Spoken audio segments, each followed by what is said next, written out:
चलिए टीएससी की इस बैठक को लेकर और इसको लेकर शुरू हुए विवाद पर हम बातचीत करेंगे। हम सीधा रुख करते हैं हमारे सहयोगी विपिन का, जिस वक्त हमारे साथ सीधा जुड़ रहे। विपिन, हम बात करेंगे पहले कि टीएससी की बैठक जो हो रही है वो क्या होगी, कैसे होगी, कहां पर हो रही है, बाद में बात करेंगे बीजेपी के भी। लेकिन फिलहाल इस बैठक से जुड़ी क्या जानकारी आपके पास पहुंच रही है, कितने बजे बैठक शुरू होगी? जी देखिए, पूर्व में जो ट्राइबल एडवाइजरी काउंसिल जिसका कि गठन पिछले सप्ताह किया गया है, उसकी बैठक के लिए दोपहर के समय 3 बजे तक का समय निर्धारित किया गया था और झारखंड मंत्रालय में बैठक होनी थी। लेकिन इसमें एक अंतिम समय में बदलाव करते हुए इस बैठक को वर्चुअली कॉल किया गया है। ऑनलाइन इस बैठक में तमाम जो सदस्य हैं वो मुख्यमंत्री की अध्यक्षता में होने वाली इस टीएससी की बैठक में शामिल होंगे। और बात टीएससी की करें तो तकरीबन लगभग 2 साल के बाद झारखंड में टीएससी की बैठक होने जा रही है, क्योंकि नई सरकार के गठन के बाद से टीएससी का जो मसला था वो लगातार उलझता रहा था। 2 बार राज्यपाल के पास हेमंत सोरेन की सरकार ने जब फाइल भेजा था तो सरकार ने वो फाइल कई आपत्तियों के साथ वापस कर दिया था। इसके बाद अगर बात की जाए तो इसी वर्ष राज्य की सरकार ने कैबिनेट से ये प्रस्ताव पारित करते हुए टीएससी के नियमावली में ही बदलाव किया है। 1958 के बाद टीएससी के नियमावली में ये पहला बदलाव हुआ है और इसमें कई तरह के संशोधन राज्य की सरकार ने किए हैं। इस पर ही जो है कहीं ना कहीं बीजेपी जो है वो शुरुआती दौर से ही आपत्ति दर्ज करा रही है। और जहां तक बात है कि जो नए नियमावली का गठन किया है राज्य की सरकार ने, उसके तहत मुख्यमंत्री टीएससी के अध्यक्ष होंगे। ये पहले भी प्रावधान इसी तरह की व्यवस्था थी कि मुख्यमंत्री ही टीएससी के अध्यक्ष होते हैं। लेकिन इस बार जो अलग व्यवस्था की गई है कि आदिवासी समाज कल्याण विभाग के जो मंत्री होते हैं वो इस काउंसिल के वाइस प्रेसिडेंट होंगे। इसके अलावा 15 जो एसटी विधायक होते हैं राज्य के वो इसके सदस्य होंगे और 3 नॉमिनेटेड जो होंगे वो मेंबर सरकार अपॉइंट करेगी, जिन्हें की आदिवासी समाज के विकसित करने के लिए जो काम करने का अनुभव रहा है। तो उसी आधार पर राज्य की सरकार ने अपनी नई नियमावली का गठन करते हुए टीएससी की घोषणा की है। और जिस तरह से बात की जाए तो जब लगातार राज्यपाल की आपत्तियां आ रही थी, राज्यपाल लगातार लौटा रही थी राज्य सरकार के द्वारा जो नाम प्रस्तावित किए गए थे नॉमिनेटेड मेंबर के तौर पर, तो जो आपत्तियां दर्ज कराई गई थी उसके बाद सरकार ने इस नियमावली में बदलाव किया है। और उस बदलाव के बाद ये पहली बैठक जो है वो मुख्यमंत्री की अध्यक्षता में वर्चुअली शुरू होनी है।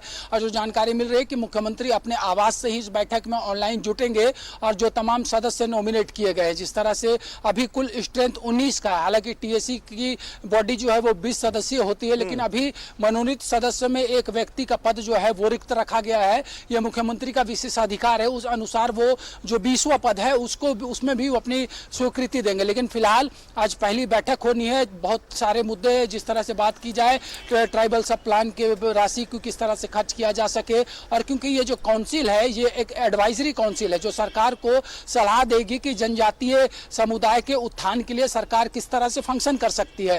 तो इन तमाम चीज़ों को लेकर पहली बैठक आहूत कर दी जा चुकी है और उम्मीद की जा रही है अब से कुछ मिनटों के अंदर वर्चुअली इस ये बैठक जो वो शुरू होगी। मुख्यमंत्री हेमंत सोरेन की अध्यक्षता में, जो कि इस टीएससी के अध्यक्ष भी हैं।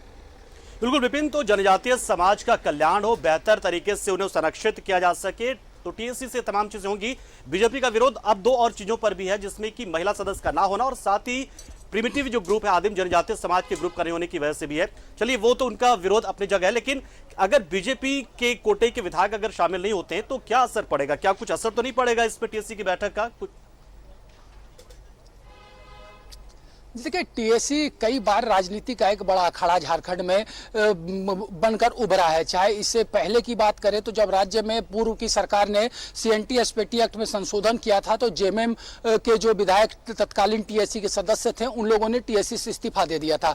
और आज की बात अगर करें तो बीजेपी की तरफ से 3 एसटी विधायक हैं। हालांकि निर्वाचित जो विधायक बीजेपी के सिंबल पर जीते थे वो 2 थे और बाद में बाबूलाल मरांडी बीजेपी में चले गए। तो इन तीनों एसटी विधायक को टीएससी का सदस्य झारखंड की सरकार ने नॉमिनेट किया है। और जहां तक बात करें तो टीएससी के नियमावली के गठन से लेकर टीएससी की घोषणा तक लगातार बीजेपी के विरोध का जो स्टेप है वो बदलता रहा। कभी बाबूलाल मरांडी के क्रम संख्या को लेकर बीजेपी की आपत्ति रही है कि पहले मुख्यमंत्री राज्य के, उनको 5वीं संख्या क्यों दी गई। कभी ये कहा जाता है कि राज्यपाल की शक्तियों का हनन किया गया है और अब ये कहा जाता है कि महिला सदस्य नहीं है। जबकि जो सूची है उसमें आप देखेंगे कि सीता सोरेन जो जेएमएम की विधायक है वो टीएससी टीएसी की सदस्य है।